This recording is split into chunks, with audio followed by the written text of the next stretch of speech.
Video hii inamuonesha mchungaji wakili msomi Daniel Swai ambaye ameeleza kuwa amani na haki ni mambo yanayoenda kwa pamoja, kwani pasipokuwa na amani ni ngumu kuwa na haki. Hivyo ikikosekana haki ni ngumu kuwa na amani.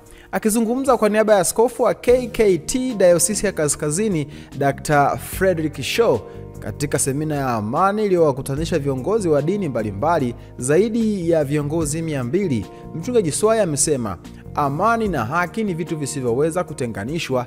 Hivi ni vitu vinavyotegemeana, ni vitu ambavyo vinashikana katika kujenga jamii iliyostaarabika na yenye watu wanaoheshimiana. Hata hivyo, amesisitiza kuwa amani ya taifa letu ni wajibu wa kila mmoja kuilinda na kuitunza, ikiwemo viongozi wa dini. Msikilize wakili msomi mchungaji Daniel Swai akizungumza kuhusu swala zima la haki na amani.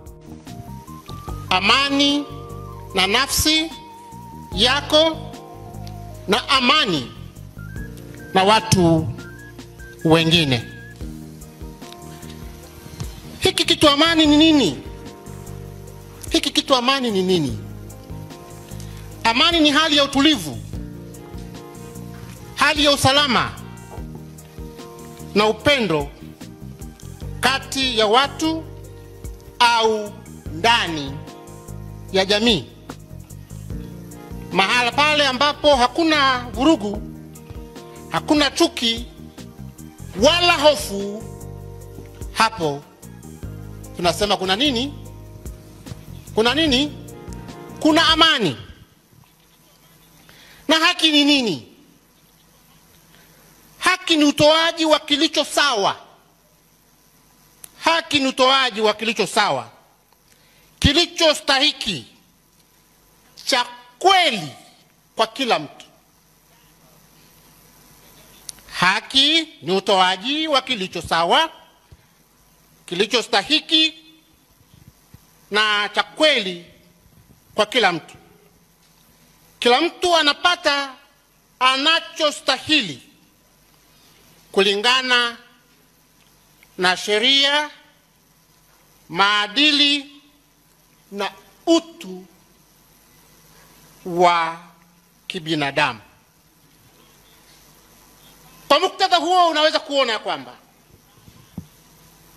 amani na haki ni vitu visivyoweza kutenganishwa, ni vitu vinavyotegemeana, ni vitu ambavyo vinashikamana katika kujenga jamii iliyostaarabika na yenye watu wanaoheshimiana. Mambo haya tunapoyaangalia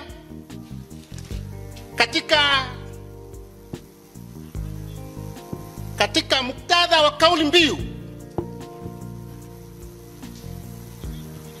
tulio nayo sisi, kwa lugha rahisi tunasema